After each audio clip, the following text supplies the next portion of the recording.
हाँ, हेलो प्यारे बच्चों। आज काइनेमेटिक्स खत्म करना है ना हम लोगों को। तो क्या चीज बचा हुआ था काइनेमेटिक्स में? देखो, नीट के हिसाब से कुछ नहीं बचा है। कायदे से नीट में अब कुछ भी बचा हुआ, वो भी जो तुमको हम बोल रहे एक दूसरे का पीछा करने वाला कभी आता वाता है नहीं।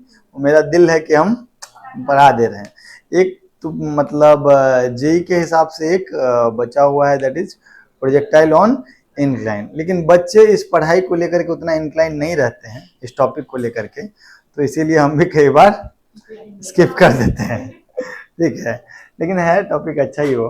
तो एक चीज हमको पढ़ाना था कि उसमें जो एक दूसरे का पीछा करने वाला क्वेश्चन होता है, उससे पहले कुछ चीज आपको बताना चाहेंगे। एक होता है velocity of approach, velocity of approach and velocity of separation.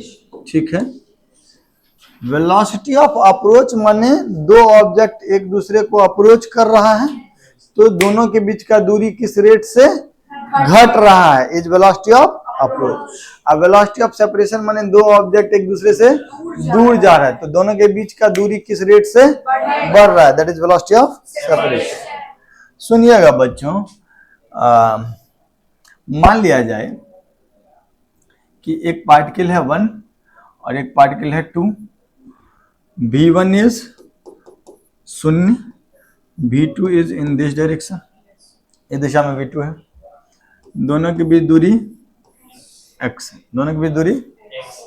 ठीक है, तो अब जरा बताओ x बढ़ेगा कि घटेगा समय के साथ? इसकी वजह से तो कुछ भी नहीं होगा, तो रुका हुआ। इसकी वजह से x बढ़ेगा, तो dx बाई dt क्या लिखूं मैं? dx बाई dt क्या लिखूं? प्लस V2, मतलब V2 जो तुम बोले उसी को हम प्लस बोल रहे हैं। इसका ये मतलब हुआ कि x समय के साथ बढ़ रहा है। तो यहाँ पे वेलोसिटी ऑफ सेपरेशन अगर तुम लोग लिखोगे तो वेलोसिटी ऑफ सेपरेशन होगा V2, नहीं? Is that okay? एक बात बताओ, अगर यहीं पे ये दो, ये एक रुका ही हुआ है, एक रुका हुआ है, दो इस दिशा में आ रहा है V2 से, दो इस दिशा में आ रहा है V2 से, और दोनों के बीच दूरी x है, दोनों के बीच दूरी x है। तो dx बाई dt कितना हो जाएगा? x समय के साथ बढ़ रहा है कि घट रहा है? और हर सेकेंड कितना मीटर से घट जा रहा है? v2 मीटर से। v2 मीटर पर सेकेंड मतलब प्रति सेकेंड v2 मीटर घट रहा है, तो dx by dt is minus v2। Is that okay? So velocity of approach is v2, velocity of approach is v2। हम लिख नहीं रहे हैं, इतना बात समझने में कोई दिक्कत? केस नंबर 1, केस नंबर 2, गाल पे हाथ रखने से काम नहीं चलेगा, लिखते रहना है। हाँ, ऐसे करके लिख नहीं सकता कोई।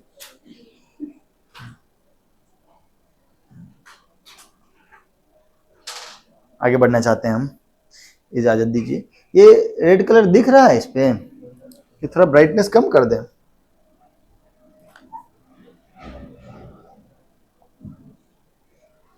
दिख रहा है।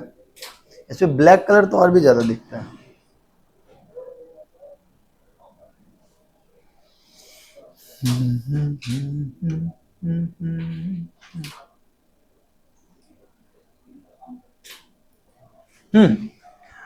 सुनिए मेरी बात।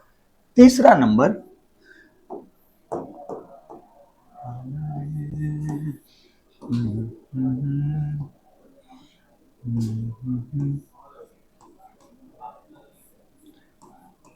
वन इधर जा रहा है, 2 इधर जा रहा है, दोनों के बीच दूरी x, दोनों के बीच दूरी x है ना? तो एक बात बताओ, dx बाई dt क्या लिखूं? dx बाई dt क्या लिखूं? v1 की वजह से x घट रहा है कि बढ़ रहा है? v1 की वजह से x, v1 की वजह से x घट रहा है ना, तो माइनस v1। अब v2 की वजह से x घट रहा है कि बढ़ रहा है? घट रहा है, तो माइनस। तो dx बाई dt क्या लिख देंगे हम? Minus of v1 plus. तो वेलोसिटी ऑफ अप्रोच कितना हो जाएगा? v1 प्लस v2, जिस रेट से दूरी प्रति सेकंड घट रहा है। तो आप ऐसा कह सकते हैं, velocity of approach is, velocity of approach velocity of approach is v1 plus v2, है ना, जिस रेट से x घट रहा है, ठीक है क्या? माइनस साइन बता रहा है कि x घट रहा है समय के साथ। Is that okay? Yes sir. देखते जा भाई।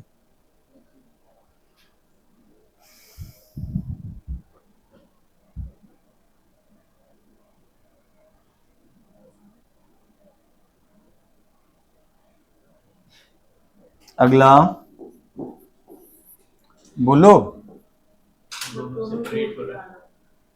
ये v2 से इधर जा रहा और ये v1 से इधर जा रहा, दोनों के बीच दूरी कितना है? दोनों के बीच दूरी कितना है? x। तो dx बाई dt क्या हो जाएगा? v1 की वजह से बढ़ रहा है कि घट रहा है? v2 की वजह से तो प्लस v1 अब प्लस v2, या dx by dt is v1 plus, तो यहाँ पे हम क्या बोलेंगे? Velocity of separation is, velocity of separation is v1 plus v2 is equal to v1 plus v2। Yes और नो बच्चों? बोलिए।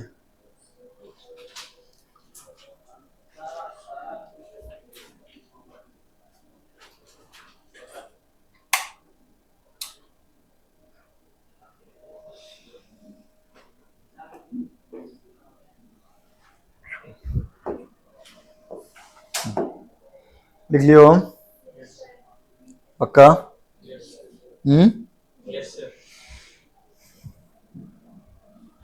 अगर हम ऐसा कहें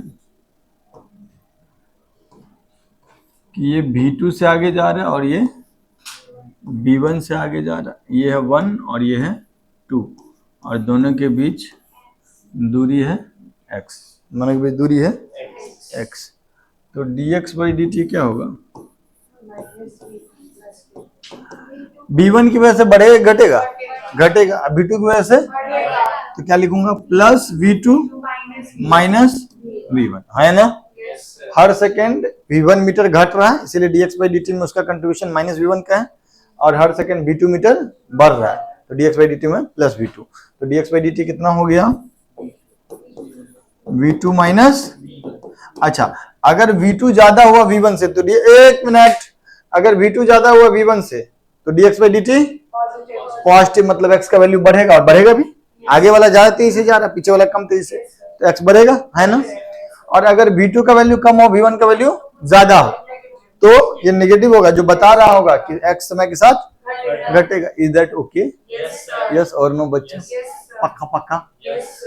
दोनों पास आता हुआ भी लिख लिए, दूर जाता हुआ लिख लिए, नहीं आगे पीछे वाला भी, अगर यही पलट जाता, मान लीजिए कि ऐसा हो जाता तो भी कोई दिक्कत नहीं था, यही सेम ही चीज हो जाता ना, ये इधर v1 और ये इधर v2 और दोनों के बीच दूरी x, तो 1 और 2 के बीच का दूरी है x, तो dx बाई dt कितना लिख देंगे अब हम लोग? v1 बढ़ाएगा और v2, हर सेकेंड v1 मीटर दूरी बढ़ेगा और v2 मीटर घटेगा, तो नेट नेट कितना बढ़ेगा? v1 minus, that is your dx by dt। Is that okay? कोई दिक्कत कोई परेशानी?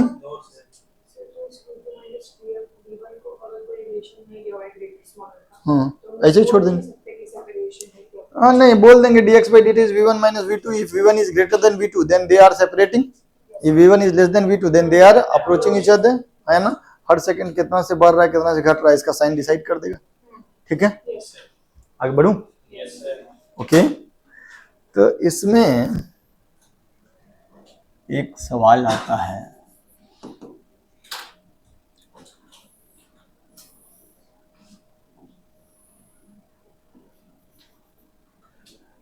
ये एक इक्विलेटरल ट्रायंगल है, ये एक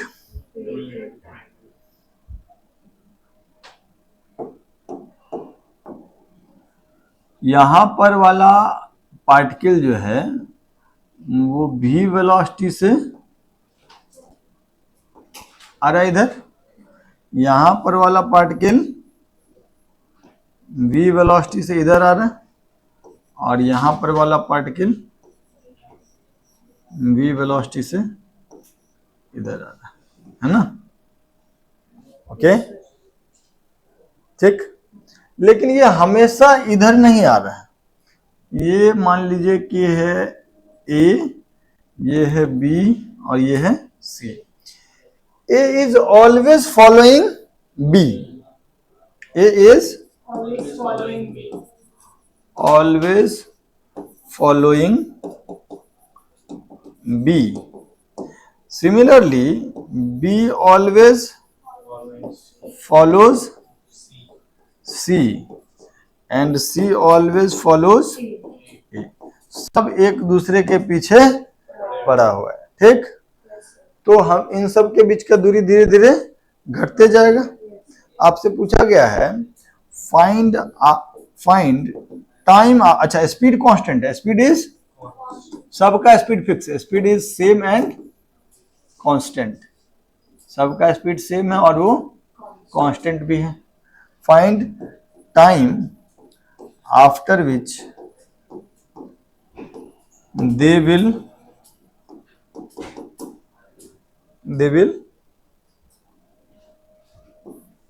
बोलो, अच्छा कोलाइड ईच अदर,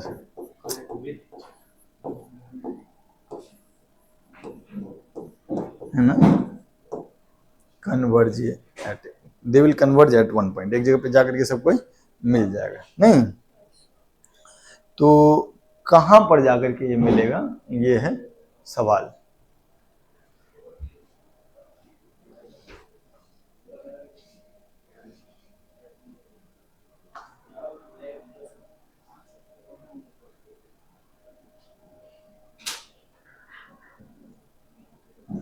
ठीक है, सवाल लिख लिए, हो गया।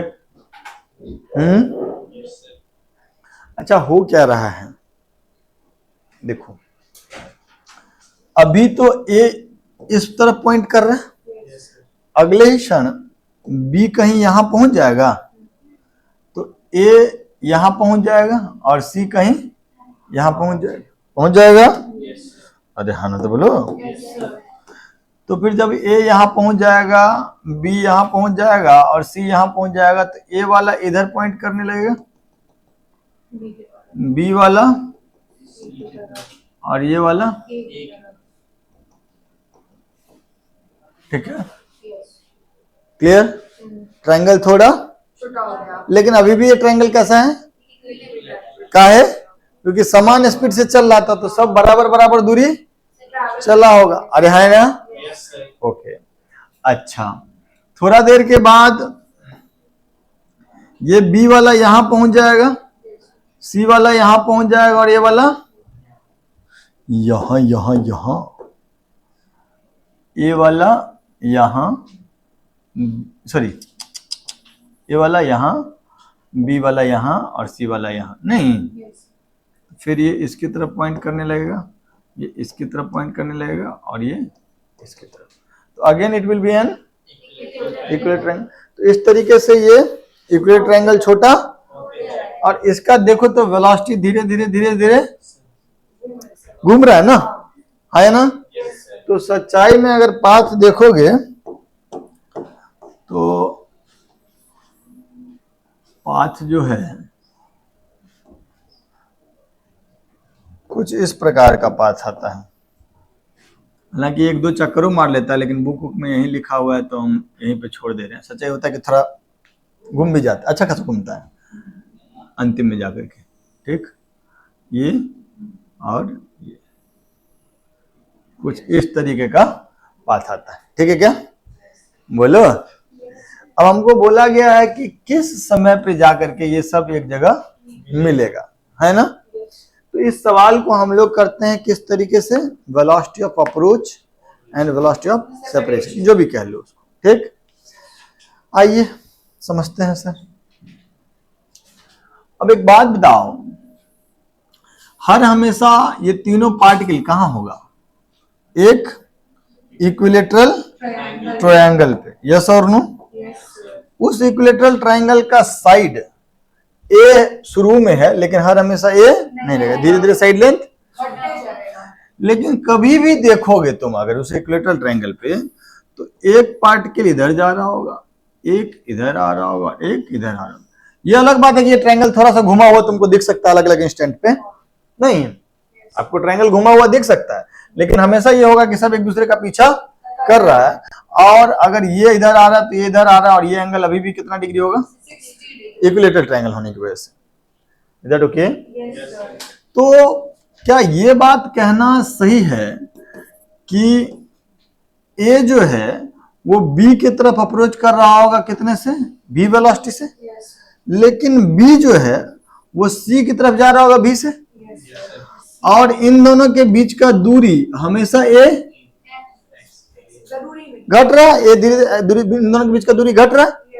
अब तुम सोच के बताओ ये एंगल कितना है, 60। अब तुम सोच के बताओ कि इस एक्स को चेंज करने में किस किस का रोल है, इस एक्स को बदलने में किस किस का रोल है, ए के वेलोसिटी का और बी का एक कंपोनेंट का, बी का एक। अगर मैं आपसे पूछता कि सर इस बी वाले के वेलोसिटी का कौन सा कंपोनेंट इधर है, तो हम लोग क्या बोल देंगे, बी cos 60, और इधर वाला बी sin 60। यस और नो? अब तुम सोचो ये भी क्या कर रहा है, एक्स को घटा रहा, अब भी cos 60 क्या कर रहा है, एक्स को घटा रहा है। तो जरा हमको बताओ कि एक्स के घटने का रेट या बदलने का रेट क्या है, dx बाई dt क्या है, माइनस भी, अब माइनस भी cos 60। अगर सरल शब्दों में बोलूं तो अब cos 60 का वैल्यू तो बताओ,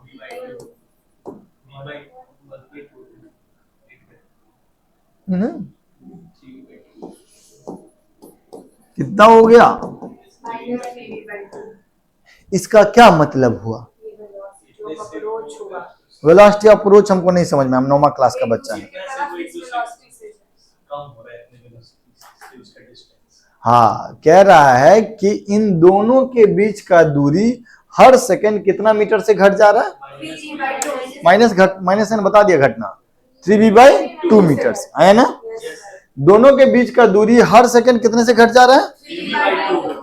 दूरी घटाना कितना है, ए से हमको कितना पे पहुंचा देना है, 0, और कितना टाइम लग जाएगा वो घटने में, ए डिवाइडेड बाय 3b/2। दूरी था ए, हर सेकंड कितना दूरी घट रहा है, 3b/2, तो ए से 0 पे आने में कितना टाइम लग जाएगा, दूरी डिवाइडेड बाय जिस रेट से घट रहा है, a/3b/2, तो ये कितना हो जाएगा, 2a/3b। यानी अगर जबरदस्ती मेहनत करना है तो कर लेते हैं, ऐसा क्या करेंगे, dx is equal to -3b/2 into dt, और इसके बाद -3b/2 dt। बताओ टाइम का लिमिट हूं क्या लिमिट होता है, 0। x का लिमिट शुरुआत वाला 0, आर यू स्टूपिड, ए नहीं, x शुरुआत में कितना है, और टाइम का अपर लिमिट t जो हमको चाहिए, कब चाहिए t, जब ये सब मीट कर जाए, माने x का वैल्यू 0 हो जाए, है ना, बोलो। तो ये कितना हो जाएगा, इंटीग्रेशन dx x a से 0, और ये -3/2 इंटीग्रेशन dt t 0 से, तो ये कितना हो गया, -a बराबर -3b/2 इंटू, बोलो बच्चों, ठीक है, वैल्यू कितना हो गया, 2a/3b, वही आंसर है। हालांकि वर्मा जी का बुक में इसको अप्रोच करने का एक और तरीका दिया हुआ है, एस.सी. वर्मा सर का जो कंसेप्ट ऑफ फिजिक्स है, उसका लास्ट एग्जाम्पल जो है काइनेमेटिक्स का, उसमें एक और तरीका से इसको अप्रोच कराया है। उनका कहना क्या है, बड़ा ही सरल बात कहते हैं, सुनिएगा मेरी बात। वो क्या कहते हैं कि देखो दोस्त, सिमेट्री से ये बात कहना हम संभव है कि ये सब कहाँ जाके मिलेगा, सेंट्रोइड पे, जो सेंटर है वो सेंट्रोइड हो गया, है ना। सिमेट्री से ये बात कहना संभव है कि ये सब कहाँ जाके मिलेगा, सेंट्रोइड पे, है ना। और अगर ये सेंट्रोइड को देखे तो यहां से कितना एंगल पे ये लाइन और ये जो सेंट्रोइड वाला लाइन है, ये कितना डिग्री है, 30 डिग्री नहीं, और वेलोसिटी इधर कितना है,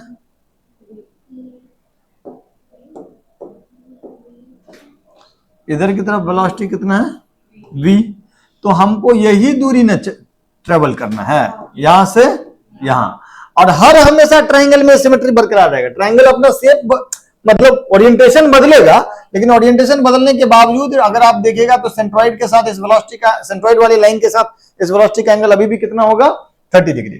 तो इस दूरी को घटाने में किसका रोल है v cos 30, v cos, और वो v cos 30 दूरी को कहां से कहां तक घटा दे रहा है।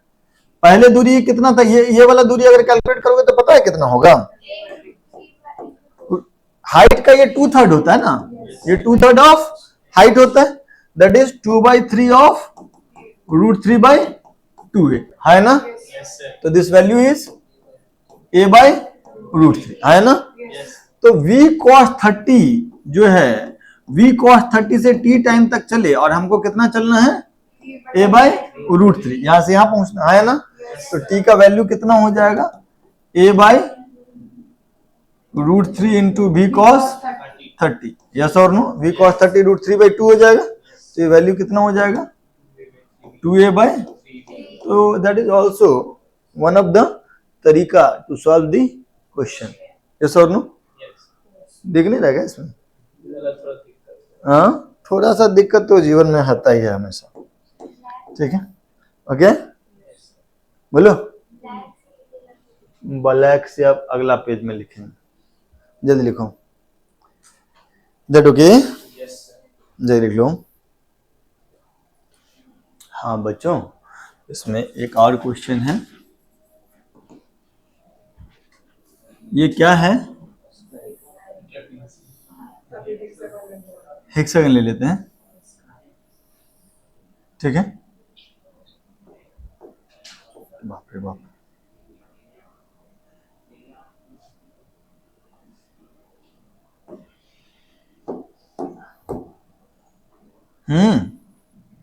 बच्चा क्या है जल्दी बताओ।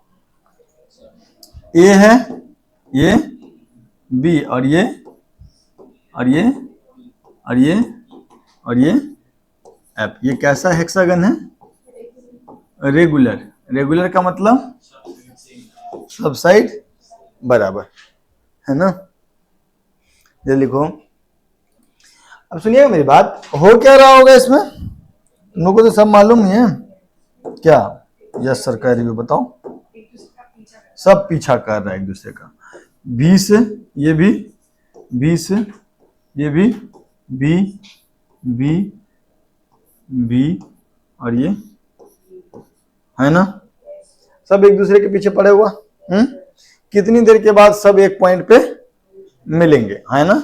Time after which they will meet each other, time after which they will meet each other, ये पूछा गया है।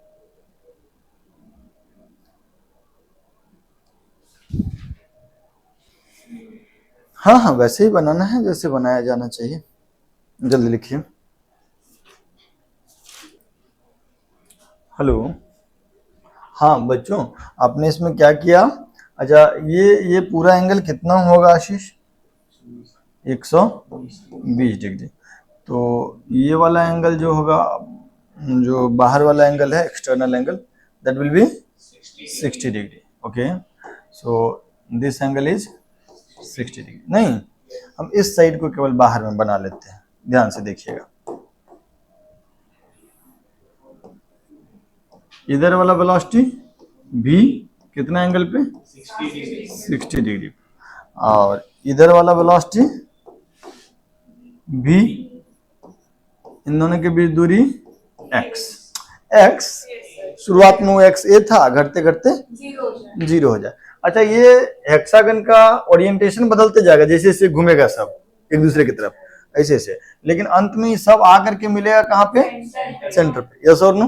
तो बेसिकली सबके बीच का दूरी जो है वो घट करके 0 हो जाए।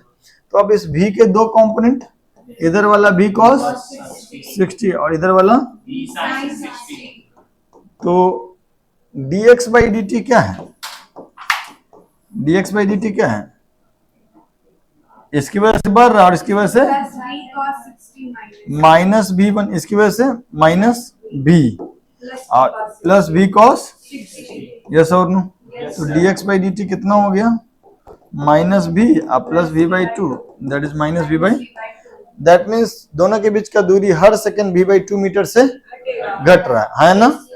दोनों के बीच का दूरी हर सेकंड v बाई 2 मीटर से, और हमको a मीटर, a को 0 पे पहुंचाना है, तो टोटल कितना दूरी को खत्म करना है, a को 0 तक पहुंचाना है, किस रेट से, हर सेकंड कितने से घट जा रहा है, यस और नो। तो टाइम आ जाएगा 2a बाई v। लेकिन फिर भी अगर मेहनत करना चाहे तो यहाँ पे क्या लिख देंगे, dx is equal to minus v by 2 dt, yes और नो। और टाइम का वैल्यू 0, x का वैल्यू a और टाइम का वैल्यू t, तो x का वैल्यू, तो यहाँ पर कितना आ जाएगा, माइनस a बराबर minus v by 2 into T, minus v by 2 into T, तो t का वैल्यू कितना हो जाएगा, 2a बाई b। अब यार इसी में शेप बदल देगा, हेक्सागन की जगह पे स्क्वायर ले लेगा तो और कुछ ले लेगा, तो आंसर में कोई फर्क पड़ेगा, थोड़ा सा थीटा उटा बदल जाएगा, है ना। Is that okay. एक और सवाल हम लोग करते हैं, इसको जल्दी लिखिए बच्चों। एक सवाल है, थोड़ा सा देखिए कि एक 1 है पार्टिकल, एक 2 है। 1 u स्पीड से जा रहा है, कांस्टेंट है उसका, और 2 जो है वो v स्पीड से जा रहा है। शुरुआत में दोनों का वेलोसिटी एक दूसरे के परपेंडिकुलर है, दोनों के बीच का शुरुआती दूरी कितना है, d, और 2 हमेशा 1 का पीछा करता है, और बोल रहा है कि बताओ 2 कब 1 से जा करके मिल जाएगा या पकड़ लेगा 2 कब 1 को। गिवन है कि आपका v जो है, मतलब 2 का स्पीड जो है वो 1 से ज्यादा है, ये हमेशा स्ट्रेट ही जा रहा है, ध्यान दो एक मिनट, 1 हमेशा स्ट्रेट जा रहा है, लेकिन 2 जो है हमेशा 1 को फॉलो कर रहा है। तो और चूंकि ज्यादा स्पीड से चल रहा है, तो थोड़ा देर के बाद इसको जाकर के पकड़ लेगा। कितनी देर बाद पकड़ लेगा, ये सवाल है, थोड़ा सा ट्राई कीजिए। हाँ सुनिएगा मेरी बात। होगा क्या कि जैसे जैसे आगे जाएगा वैसे वैसे 2 जो है अपना वेलोसिटी का डायरेक्शन चेंज करेगा, नहीं तो जैसे 1 यहाँ पहुंचेगा तो 2 का वेलोसिटी इधर हो जाएगा, 1 यहाँ पहुंचेगा तो 2 का वेलोसिटी इधर हो जाएगा, 1 यहाँ पहुंचेगा तो 2 का वेलोसिटी इधर हो जाएगा। तो क्या ये बात कह सकते हैं कि ये जो वेलोसिटी है ये लगातार अपना डायरेक्शन चेंज कर रहा होगा, है ना, और अंत में जाके पकड़ तो लेगा ही, क्योंकि इसका स्पीड ज्यादा है। तो एक बात बताओ, ये किसका पाथ हम बनाए, 2 वाले का, और 1 इस रास्ते पे जा रहा है, एक जगह जाकर के दोनों मिल जाएगा। एक समय है जो यहाँ का हम बना रहे हैं, इस जगह पे मान लीजिए कि 2 है, तो 1 क्या होगा, एकदम 2 एकदम निशाना बनाया होगा किसकी तरफ, 1 की तरफ, तो 1 कहीं यहाँ होगा, नहीं, इज दैट ओके। और इन दोनों के बीच के दूरी को हम लोग क्या मान ले रहे हैं इस समय पे, x, ठीक है। अब तुम बताओ कि यहाँ पे 1 इधर जा रहा होगा कितने से, u से, और ये जो हम बनाए हैं ये किसका वेलोसिटी बना है, 2 का, तो ये क्या है, v है, यस और नो। इस एंगल को हम लोग मान लेते हैं, यहाँ पर भी वो हॉरिजॉन्टल लाइन अगर बना देंगे तो ये भी हो जाएगा थीटा, ठीक है। अब तुम बताओ तो x यहाँ से यहाँ तक का दूरी है, यहाँ से यहाँ तक का, अगर तुम ये देखोगे u से इधर जा रहा है, ये एंगल थीटा है, और v से इधर जा रहा है, नहीं, और इन दोनों के बीच दूरी x, इन दोनों के बीच दूरी, तो x को घटा कौन रहा है, u cos थीटा x को घटा रहा है, बढ़ा रहा है, और घटा कौन रहा है, तो dx बाई dt कितना लिखेंगे बच्चा, u cos थीटा तो प्लस में, अभी माइनस में, सही की गलत, सच बोलो, सवाल तो लिख ही लिए थे ना। अब यहां से अगर हम dx का वैल्यू लिखें तो ये हो जाएगा u cos theta dt minus v dt, yes और नो।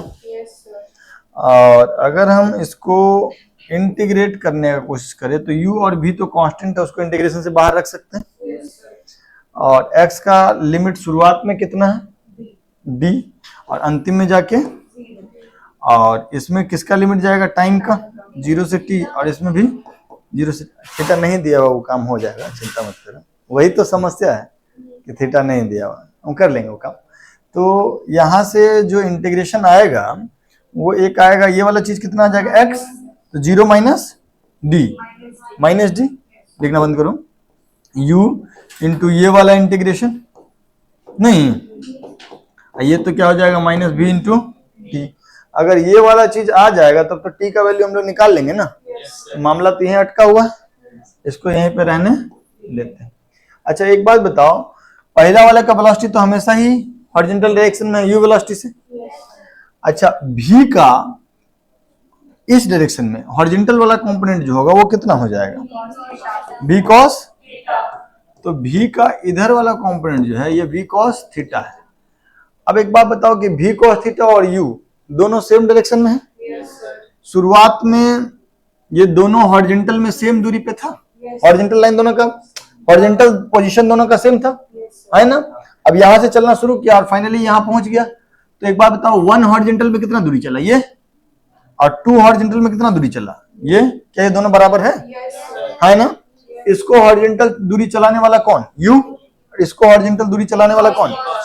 तो अगर हम तुमको बोले कि u इंटू डी टी, तो तुम कहोगे वो v cos theta into D T, इस दोनों के का इंटीग्रेशन सेम होगा। ये दूरी क्या हो जाएगा u इंटू डी टी का इंटीग्रेशन, ये दूरी क्या हो जाएगा v cos theta into D T का इंटीग्रेशन, वेलोसिटी इंटू टाइम, है ना। तो यहां से अगर हम देखें तो इसमें तो 0 से t जाएगा, इसमें भी 0 से t जाएगा, इसमें तो u बाहर हो जाएगा, तो ये क्या हो जाएगा ut, यहां से v बाहर हो जाएगा तो बचेगा इंटीग्रेशन cos थीटा dt 0 से t। तो एक बात बताओ कि इंटीग्रेशन cos थीटा dt का वैल्यू हमको आ गया, कितना हो गया ये ut अपॉन v। ये इक्वेशन नंबर 1 में हम इसको पुट कर सकते हैं, तो कर दे क्या, करते हैं। तो ये क्या हो जाएगा 1 and 2 माइनस d बराबर u into integration cos theta dt कितना ut by v minus vt, yes और नो। तो ये वैल्यू कितना हो गया u square T minus v square T divided by v, yes और नो। माइनस साइन को एब्जॉर्ब करा लें, तो एब्जॉर्ब अगर करा लेंगे तो क्या होगा, माइनस साइन को उधर एब्जॉर्ब करा लेंगे तो क्या हो जाएगा d बराबर v स्क्वायर माइनस ये square into T by v। तो t का वैल्यू कितना हो जाएगा v d by v square minus. इस सवाल को नीट वाले बच्चे देखें भी ना, उसका कोई मतलब, बट जेई वाले बच्चों को तो देखना पड़ेगा, बहुत बार ऐसा सवाल आपको मिलेगा। आगे बढ़े हम लोग। तो काइनेमेटिक्स में हम एक चीज नहीं पढ़ा है आपको, प्रोजेक्टाइल ऑन मिल जाएगा नेक्स्ट लेक्चर में, जो इंटरेस्टेड बच्चे होंगे उनको, बाकी एनएलएम कायदे से स्टार्ट करेंगे। ठीक है, आज के लिए इतना ही, आप सब आराम से लिख लीजिए, मिलते हैं हम लोग नेक्स्ट लेक्चर में। Okay, bye bye.